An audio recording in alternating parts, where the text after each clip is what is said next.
Okay, from my experience with horses, as you may know, I volunteer at a lot of local rescues. Over the years, I can count 3.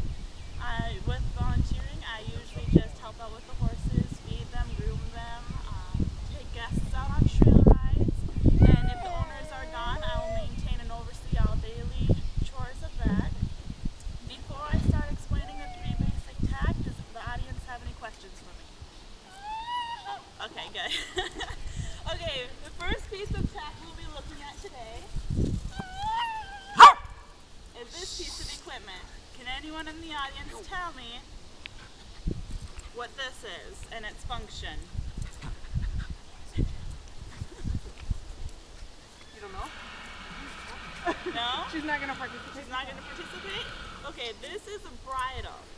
As you can see on the horse, the bridle goes on the horse's head, and it has a bit on it which goes in between their teeth and over their tongue, right here. And on the bit, we have reins. The reins connect to the bottom of the bit here, across the horse's neck. This gives the rider the ability to turn the horse's head and neck for control. Or, as we all call it, what is it? The Amish steering wheel. Okay. Alright. Next up, can anyone tell me what this piece of material is? A blanket? Close. This is a saddle pad. The only difference is a pad is thicker, a blanket is thinner for the horse. And can anyone tell me what its function is? What does it do for the horse? What's it do? Where do you put it? Under the saddle, yes. We put it underneath the horse's saddle, right here. It helps to, as the name is, pad the saddle so it does not pinch on the horse's withers, which is right up here. And it helps so the saddle does not rub on the horse's back. Okay, now I might have already given it away, but I'm going to ask anyway. Can anyone tell me what this piece of equipment right here is? Yeah! Yes, it's a Western saddle. Beautiful. And can you tell me what does the saddle do?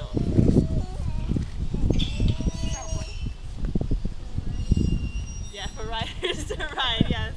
The saddle helps keep the rider on the horse. However, if you ask an older cowboy, he will say that is false. A good rider is supposed to be able to ride his or her horse without the saddle. But another important fact about the saddle is that it distributes the rider's weight evenly onto the horse, so our weight is not centered in one area on the horse's back. So, we have the headstall here with the bit that goes in between the horse's teeth and over their tongue. The bridle sits on the pole of the horse, which is behind the ears. We have the reins, which connect to the horse's bit for the rider's ability to control the horse's neck and head. The saddle pad, which goes between the saddle and the horse to help pad the saddle. And we have the saddle right here to keep the rider on the horse and distribute our weight evenly. Now, does the audience have any questions before I go on? No? Perfect. To properly put on a bridle, we won't have this chin strap here on when you first put it on, but I want you to always stand on the left side of the horse, okay? You always put the tack up on the left side and de-tack on the left side. You also mount on the left side. But in order to properly put on a bridle, a lot of people will come up front like this, mess with the horse's head up here. I don't want to see that. You actually want to put your arm across the horse's crest, which is the hairline here. Your wrist has to balance right here on the horse's forehead or forelock. And the bridle will be like this. You're going to hold it right here. That way your other hand is free, and it's going to go across the bit like this, so you can easily guide the bit into the horse's mouth, adjust the horse's ear into your headstall, connect the throat latch, and voila, you have the bridle on. Perfect. Now, for the saddle, when you put the pad on, it needs to go up above the horse's withers. It cannot be on the back, because when you ride and it slides back more, the pad will end up under the saddle, okay? So it goes up on the horse's withers, and make sure it is even across the horse's barrel on both sides. We don't want to see the saddle pad, 4 inches on this side and only 1 inch on this side. Okay. Now when we put on a saddle, a lot of people make the mistake of trying to hoist it up over the horse's back. That hurts your lower back, your shoulders, and also creates a sudden thud for the horse.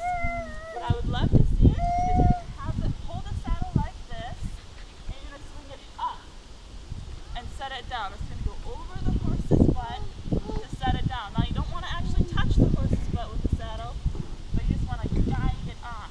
This allows the horse to feel it to come onto their back and not a sudden thud or hurt to their back. For cinching up the horse, oh wow, it's already lost. Okay, you're going to have the cinch strap and the girth dangling. I don't want to see you go underneath the horse like this. Just put your butt into the horse's barrel. Slide your hand underneath to grab the girth. Now, several people, when they put this on, they make the mistake of yanking. All of a sudden, they just jerk it up. I don't want to see anybody do that. You have to be gentle with it. That way the horse doesn't get cinchy, meaning that when you cinch them up, they'll bolt, bite, kick, just try to get away from you. You have to apply an easy pressure, tighten it, and then you have a little thumb here, kind of like a belt. And you'll have different notches here. Just place the knob in the belt, and you're good to go. Some of our old fashions like to do the bow tie, which is taking the thumb here, going inside the left side of the loop, if that makes sense, inside the left, around like the bow tie, and the outside of the right loop, and then pull a thumb in between your bubble. Nice, beautiful bow tie. Alright, that is how we properly tack up a horse using Western tack. Ignore this piece right here. Alright, does the audience have any questions for me so far? Alright, let's recap a little bit. What is this piece of equipment here? Bridle. What are these? Reins. What goes in the horse's mouth? Bit. Awesome. How about this piece? Saddle pad. And of course, awesome, awesome. Okay. Well, thank you for coming out to my little redneck demonstration tonight. I hope you guys had as much fun as I did.